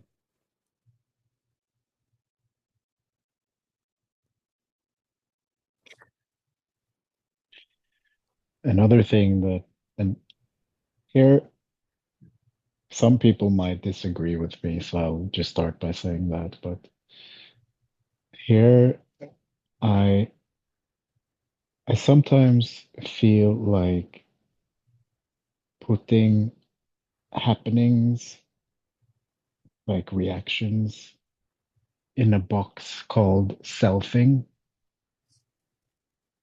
uh, kind of perpetuates a unnecessary problem. And also the movement from, okay, this is selfing, to trying to understand where the selfing is coming from. We're also assigning meaning to it, where for like in my experience, it's been more helpful to just notice the internal movement that is happening without like labeling it as selfing and trying to understand where the selfing is coming from. Notice that there is a movement towards something. That's it.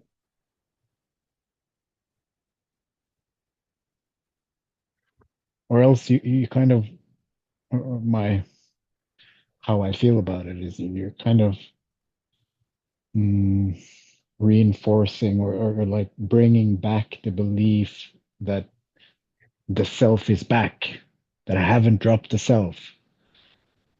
Right And that down, just yeah. creates a new problem. Just notice what is going on. Two things. Like one is that I'm getting really better at doing that. Like, but when I just try to notice, I normally will judge immediately after noticing. And uh, I can't remember what the other one was, but anyway, there's that. Have you noticed that noticing changes things? Yes. Have you noticed that when you don't notice, you don't know about it Yes.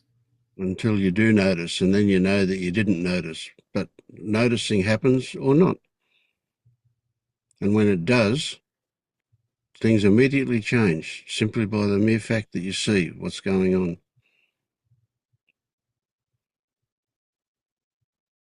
Now, again, I know this is a little hard for you, but again, there's nothing to do. If noticing happens, it's not because you made it happen. It happens. Right. And if it happens, things change. If it doesn't happen, you don't even know about it until it does happen. And then things change.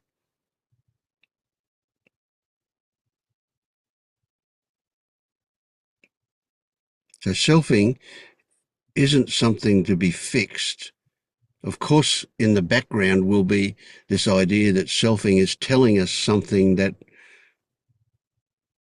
we would like to change.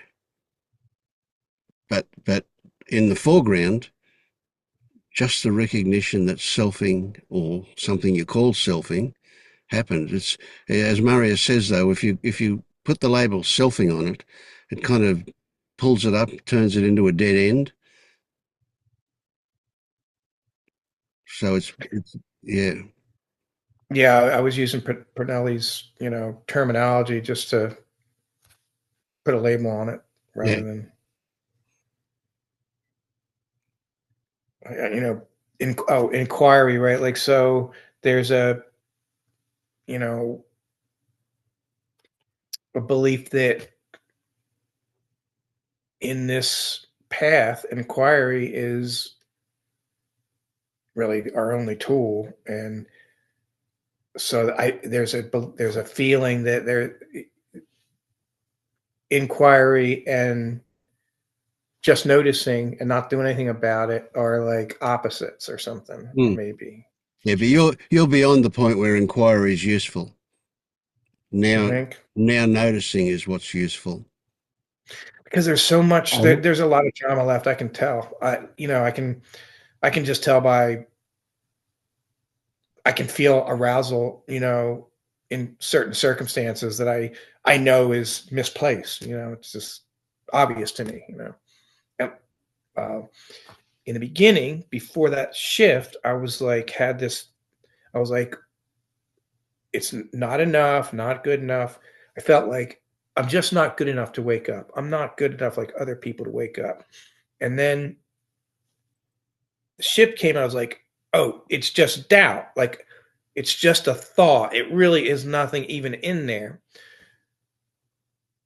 But there's remnants. I'm not sure what those remnants are, whether it's the way your body is, the nerves are connected. I have no idea what it is, but there are remnants that, you know, percolate up, and every once in a while, like yesterday, explode. Hmm. And I used to think that there was nothing that I could do about that because I thought it was intrinsic. I thought, like, until it came to me that, like, oh, well, wait a minute, that's just a thought. Like, that's not even, it doesn't even really exist. I totally feel that. Yet again, there are remnants. Hmm. Maybe they never go away. I don't know. Yep, that's right. And there's no connection between them. But yeah. It's more disidentification. Hmm.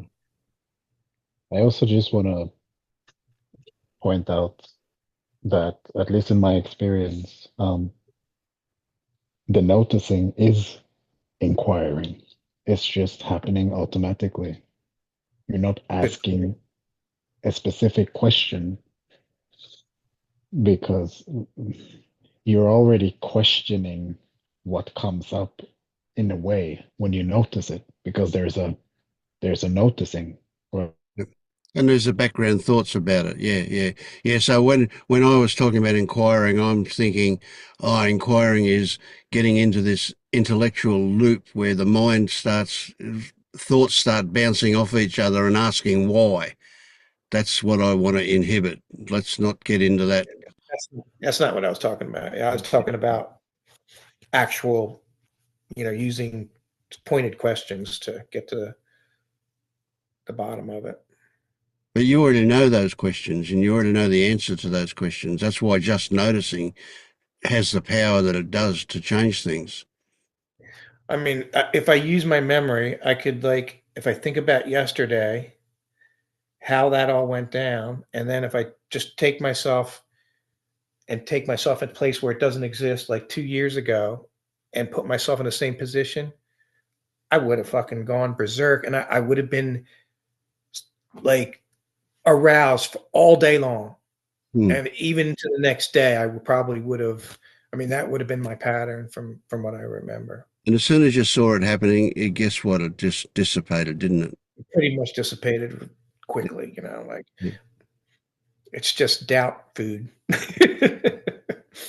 So kind of, you can almost say that in the seeing is all that inquiry. I guess, yeah. I didn't see that before. Yeah.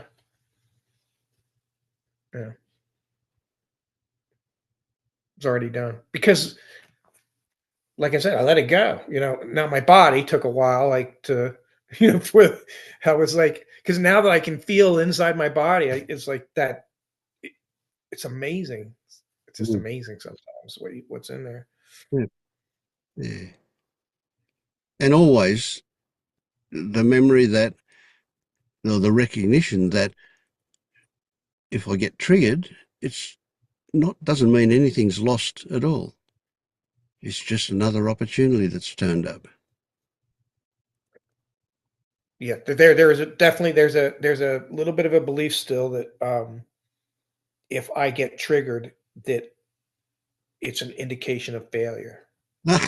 Okay. Oh, well, I fail frequently.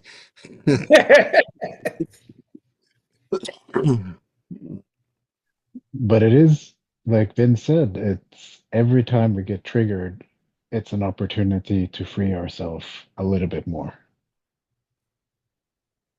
Yeah. Yeah, and So now I it know. really is a gift. Yeah. And if you get to some endpoint where there's nothing left, let me know about it. I'd love to know how to do that. You'll know I'm lying. Uh,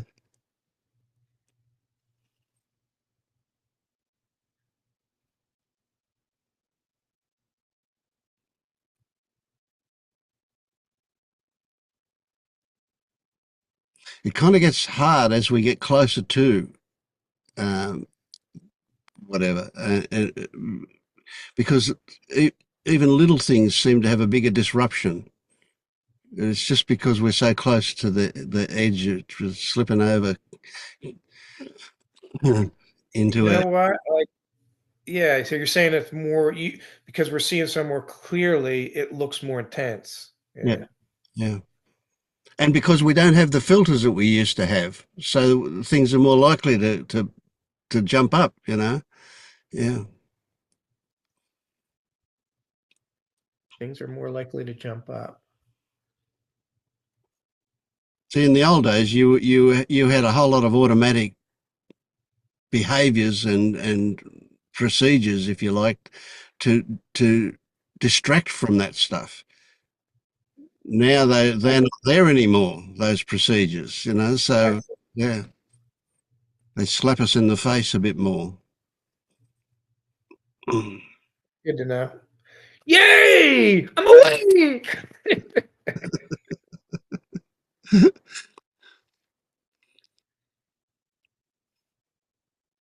It's a funny journey. Mm.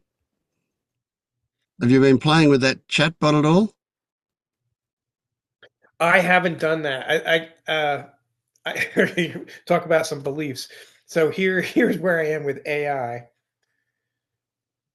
When watching YouTube is my video distraction, right? So I'm on YouTube and I'm looking at different stuff, the Ukrainian war and different things, and I'm watching these videos and get halfway through them, and I'm like, it's not making sense. Why isn't it making sense? And all of a sudden I realize it's a freaking AI chatbot. It's not a human, and it's saying stuff, and it has the appearance that everything is congruent and all making sense. And then I stop and I try to figure out what it was saying. I'm like, realize that it was talking gibberish half the time. So I'm a little bit like against AI right now because I'm pissed at it for wasting all my time. So I haven't messed with a chatbot because I'm like, first of all, I'm a person of very few words. So like I'm not really sure what to even ask it. But also I'm like, I don't even know if I want to hear what it has to say. I think I'm gonna stick with Vince, maybe Yeah, Marius. well, I'm talking about the chatbot I made, not I know AI. you gave me instructions. I know you did. Yeah, yeah.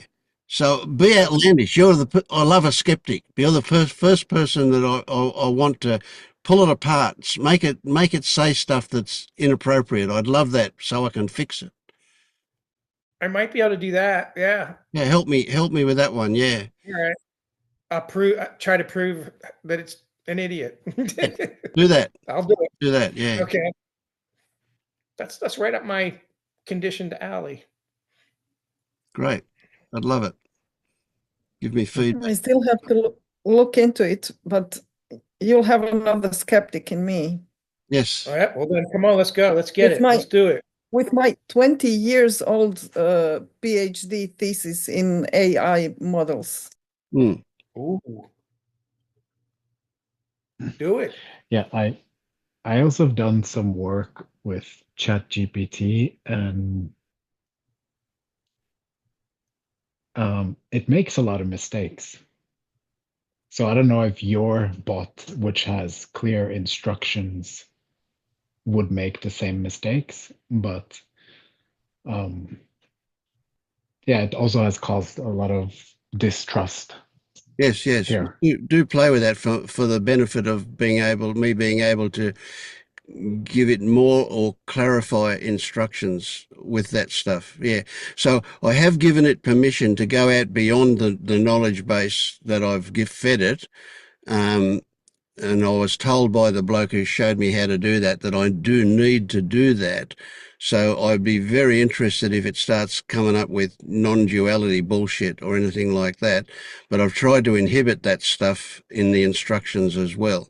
So really the knowledge base that I've given it is where I would like to see most of it come from.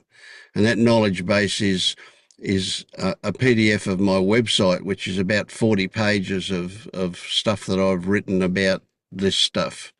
So, so don't conflate it with ChatGPT in a general sense. It's very specific, this one. Although not that specific, but the design of it is to help people wake up. So it's about waking up. It's about all this stuff that we're talking about, where the main thing is. But if it wanders off and starts talking about other stuff, I want to know about it so I can cut it off at the legs. Are you thinking that you might be able to get it to a point where it can guide people or I'm using recognize it. a shift? I am using it at the moment on Liberation Unleashed to guide somebody, and it's doing a pretty good job. It's not how I would guide personally, in that it's somewhat more aggressive than I would be. I'd be much more gentle with people, but but I'm just letting it guide. I'm using it to do the guiding for a few people at the moment, so we'll see how it goes. But the first Oh, one I have some. is looking like I've got a bloke to the point where I've given him the final questions at the end of the first page. So that's about the fastest I've ever done anybody. Yeah. So we'll see how we go with that. Mm. I have some ideas on questions for it. All right. Yes, well, I love it, and the more outlandish, the better. I'd really like to push the limits of it, so that I can. I mean, the instructions are now about half a page. They're getting quite big. Keep adding and adding and adding instructions to it, and I guess at some point I should redo all of those to make them a more concise. But yeah, essentially, it's getting there. I've had a few people, well, two people in particular, have given me feedback where it's been inappropriate. At one point, it started waffling on about what awareness was or what's beyond, and I've given it instructions that don't go there. As far as I'm concerned, the absolute reality is a mystery. Why do we want to go any further than what is our experience? So anyway, but please do play with it and ask it questions. Ask questions that are relevant to you and see what it says. Ask questions that are irrelevant. Ask it to justify what it says. When it says, have a look and see who's there, which I hate it when it does that. I ask it, well, how do I look? How do I see who's there? How do I do that? What? So be really aggressive with asking it to justify its answers. Yeah.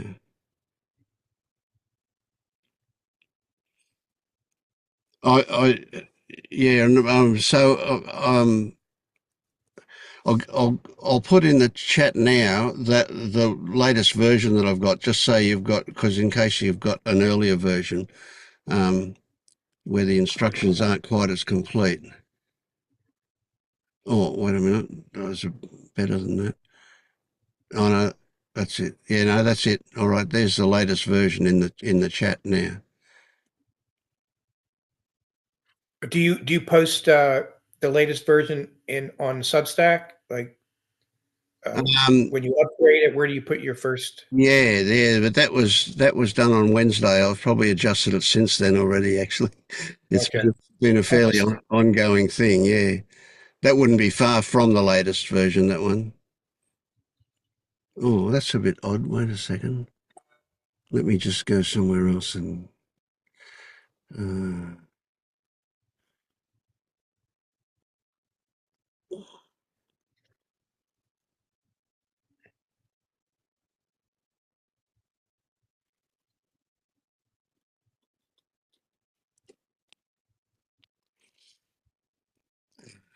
No, that's not the last one I put in. How can I delete that? Yes, I can. There you go. Delete that one. And that's better.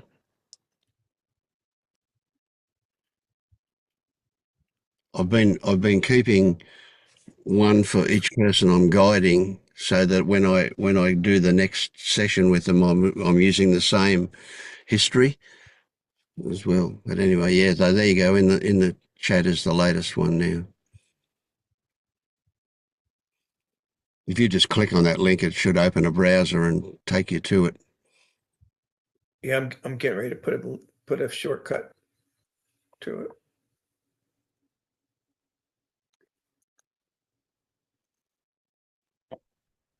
As a guide on liberation, I also am a little bit hesitant to use this, just because I'm very curious as to what comes up in me. Yes. Like when I get a question or something, a response from a client, rather than kind of going straight to the chatbot with that, as I'm just, I feel like I'm missing an opportunity for myself. I get that. Yeah. So what you could do if you wanted was to see what comes up in you, formulate your response either on paper or just mentally, and then put their the quote that you're going to respond to into the chatbot and see what it says, and then compare the two, and it might give you a different perspective, or it might reflect what you say, or it might be forget it. It's too much effort, or whatever. I wouldn't.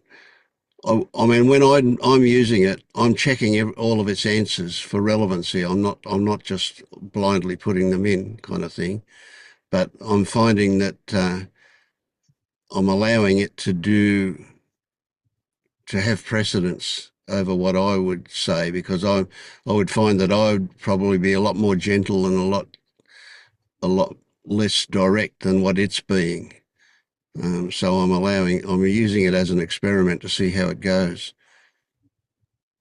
I feel a little bad that I haven't told the person that I'm working with that it's a chatbot that they're working with. I'm passing it off as myself, just because I think that would change the dynamics of it a lot if they thought they were working with AI.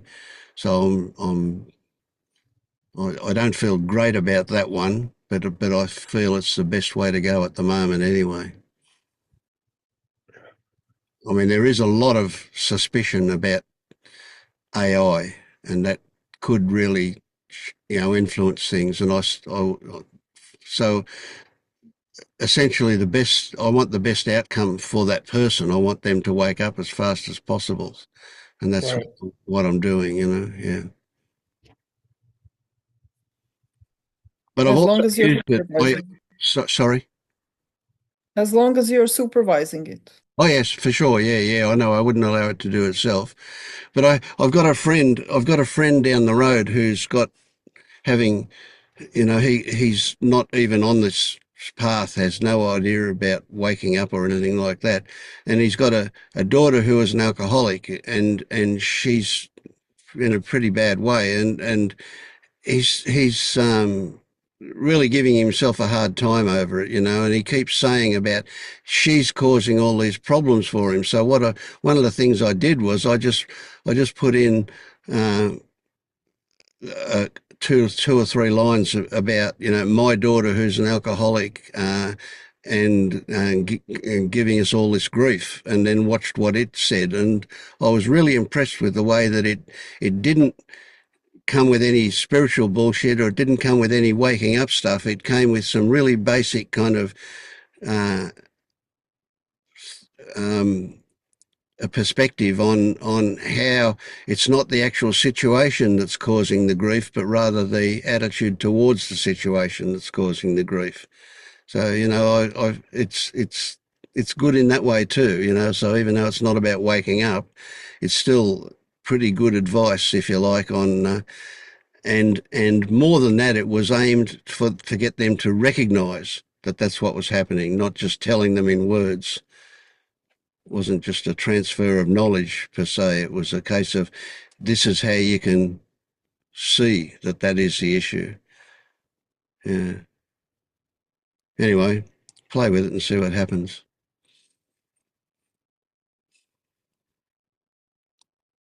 Okay, well, I think it's time for me to go to bed. If nobody's got anything else they want to come up with. Thank you all and love you all. Yes, thank you. You too. Especially Vincent Marius.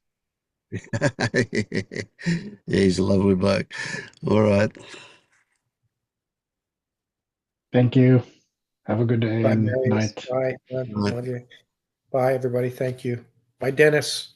Bye, Bianca.